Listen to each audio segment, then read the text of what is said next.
Bom dia, boa tarde, boa noite, sejam bem-vindos. Aqui quem vos fala é o Wilson, diretamente do Instituto Voigt, e agora nós vamos falar dos músculos do abdômen, certo? Então, o músculo do abdômen, a gente vai numerar de superficial a profundo os músculos e aponeurose, que vão conformar a parede anterolateral do abdômen, no seu terço inferior, que está por debaixo do saco de Douglas, certo? Então, primeira coisa, eu vou citar os músculos, né? Então, eu tenho o músculo transverso do abdômen, músculo oblíquo interno, oblíquo externo, reto maior. Esse aqui, ó, que pode ter, algumas pessoas têm, outras pessoas não têm, é o piramidal, que é um músculo que é inconstante. A gente tem fáscias, né? A gente tem deixa eu ver se tem, não dá para ver a face do oblíquo menor. Então, olha só, quando a gente falar da baina dos rectos, né, 2/3 superiores, essa é a conformação que eu tenho. Aí vocês vão dizer assim, Wilson, o que é isso? Olha só, isso aqui é anterior. Isso aqui é posterior. Esse aqui é um corte que a gente cortou o cabo no meio, tá? A altura do abdômen. Então, o que a gente vê aqui, ó, quando a gente faz esse tipo de corte, ó? Se eu quisesse meter uma faca nessa pessoa, tem que passar primeiro a estrutura azul, depois a estrutura laranja, estrutura azulzinha, estrutura vermelha, a estrutura roxa e essas bolinhas pretas, certo? Então, essa é a ordem que vocês têm que falar. Então, olha só. Se fosse uma facada, ela vai pegar a face do oblíquo maior, aí ela atravessa, você continua enfiando a faca no cabo, face do oblíquo menor anterior, sei que nunca ninguém meteu faca em ninguém, na verdade. Então, pronto. Face do oblíquo maior, face do oblíquo menor anterior, né? Aí eu tenho o músculo recto major, e aí essa face aqui que ela veio junto, ela se dividiu, então ela deu uma face do oblíquo menor anterior, e agora vai dar uma face do oblíquo menor posterior, tá? Músculo transverso e a fáscia transversalis, certo? Então, essa é a ordem que vocês têm que aprender, essa ordem. Que é assim, nos 2/3 superiores, ou seja, por em cima do sacro de Douglas, eu tenho fáscia do oblíquo maior, fáscia do oblíquo menor anterior, reto maior, fáscia do oblíquo menor posterior, músculo transverso e fáscia transversalis. Quando a gente estiver falando do terço inferior que está por debaixo do arco de Douglas, a gente vai fazer o seguinte, a gente meteu a faca aqui de novo, aí pegou fáscia do oblíquo maior, fáscia do oblíquo menor, músculo transverso, agora o músculo transverso no terço inferior está se colocando anterior ao músculo reto maior, a gente tem o músculo reto maior e depois, por último, a fáscia transversalis, certo? Vocês perceberam que teve uma alteração pequena, tá? Aqui explicar a relação entre o arco de Douglas e a baina dos rectos, porque, na verdade, o que vai acontecer aqui?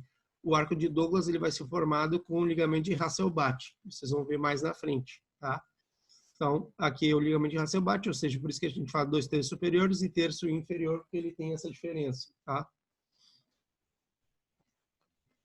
Então, quais são os músculos do abdômen? Reto maior, tá aqui, ó, bem bonitão.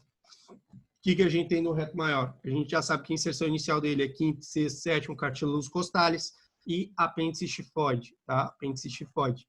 Inserção final dele é um músculo que ele vai terminar na cara anterior da síntese púbica, tá? Função do reto maior basicamente é o quê? É um músculo expirador, porque ele deprime as costichas e vai tensar a parede anterior do abdômen, certo? Esse é o tal do tanquinho, sim, esse é o tal do tanquinho, isso mesmo. Esse é o que eu vou mandar falsificar para mim. Aí, o que acontece? Aí, agora a gente vai ver o seguinte, ó. Você vê que essa parte aqui, assim, ó, é o músculo piramidal, certo? Esse é o músculo piramidal, esse aqui, ó. Vou até marcar ele, ó. Esse é um músculo que ele é inconstante, esse aqui, ó. Tá?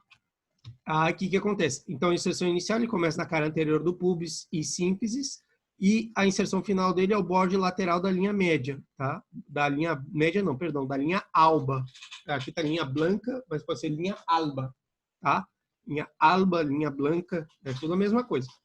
Alba e branca, a mesma coisa. Então, a função dele basicamente é o quê? Ele tensa a linha alba e para que atuar como um ponto fixo durante a ação de compressão das vísceras do abdômen, certo? Então, isso aqui, quando você está querendo dar aquela cargada gostosa, você tem que tensionar ele para poder fazer o cocôzão, certo? O músculo do abdômen, o músculo transverso do abdômen, ou seja, tem insertado nas 6 últimas costichas, ele está insertado também na apófise transversa das 4 últimas lombares, e nos 2/3 anteriores da cresta ilíaca, certo? Então, essa aqui é as 3 inserções iniciais. E ele vai acabar sendo insertado na linha alba, certo?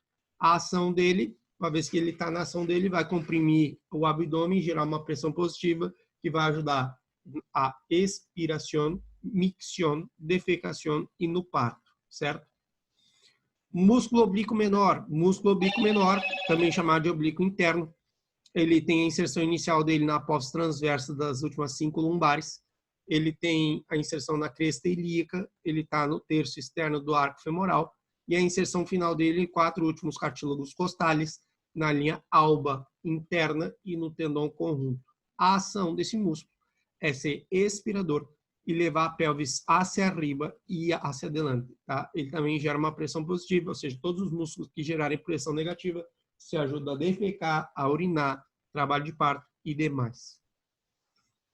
Músculo oblíquo maior, também conhecido como músculo oblíquo externo. Então, ele está, a inserção inicial dele nas últimas 7 ou 8 costichas, a inserção final dele na linha alba e no pubis.